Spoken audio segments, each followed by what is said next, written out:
Hey, you little devils, you. What's going on, folks? As per usual, welcome back to more esports talk. Yet again, we talk about this. Oh, yeah? Another player leaving CSGO for Valorant. This also being another accused player leaving this space. An accusation which certainly had its time in headlines out there. In case you guys don't know, young Jamppi, now formerly of ENCE, has now been removed from their roster and also is the latest transitionee.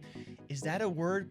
My camera guy's going to get mad at me for using these random English words out there. From Counterstrike and into Valorant. Yes, yet again, the Counterstrike scene has lost a figure out there who certainly could have grown to be a very, very well-known and a very good player ever since the accusation stemming back to just being the age of 14 years old, where he had a connected account, unfortunately, that did cheat, leading to a VAC ban. If you guys do not know, in the Counter-Strike space, if you have a connected VAC ban or a VAC ban whatsoever, you obviously cannot compete at Valve Majors. And unfortunately, so in Jamppi's case, there was also a potential lawsuit underway against Valvo. And yes, it was a case where he actually alleged that apparently his friend had accessed his account, decided to cheat. That's why there was a VAC ban there.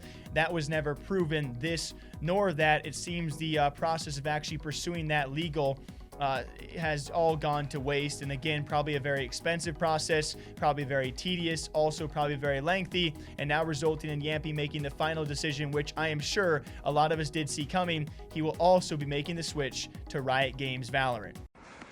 Hello guys, it's Jamppi from ENCE. How you doing? So here's the video as I promised to do, to let you know about my future and what has happened. So first of all, I got benched in ENCE. Many of you knew that already, but you know, these kind of things happens all the time in esports. Nothing I can basically do about it. I just wish the best of luck to the new team, and hopefully they will succeed better than I did. And it was nice from ENCE to give me the opportunity to compete against the best for 8 months. I think it was always my dream to play against the best, and I got it. So it was a nice experience for me. And yeah, and as for the future, I don't think this is a surprise to anyone, and there has already been some rumors about it, but I will be switching to Valorant.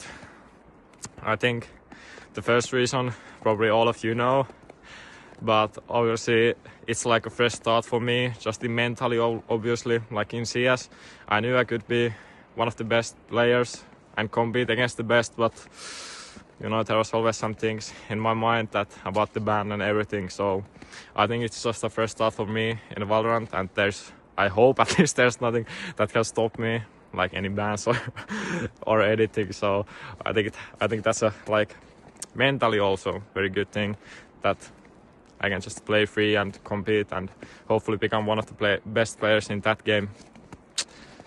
And yeah, that's basically it. Just wanted to let you guys know that I will be switching, and I will be probably streaming some Valorant in the evening today. So be there and just ask me anything if you want to know about things, and obviously if there's any Valorant teams interested about me and how good I am at the game or anything, just contact me on Twitter or send message to my manager in ENCE or something.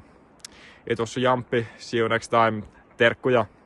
And this one just sucks because certainly, you know, whether actually guilty or innocent, a lot of us want to throw the age thing out there as well. There are many pro players who have definitely faced these accusations. Some other Brazilian figures we've talked about who, stemming back from 12, 13, 14 years old, have either cheated or been accused of cheated or have a connected VAC ban. And it makes you wonder, you know, at what point in time do you hold these future pros accountable for their past actions? And then it, of course, does stem as well to the iBuyPower guys. You know, all of them have now also made the switch from Counter-Strike and into Valorant. Yes, we certainly have lost a fair number, dozens and dozens of pro players out there, which people continuously try and argue, oh, they aren't giant names. They were just middle tier pros or retired pros or accused pros out there. But certainly when you add them all together and add a potential figure who really could have been a very, very talented Counterstrike pro with a name and with a backing like a guy in young Jamppi, and then you add his background story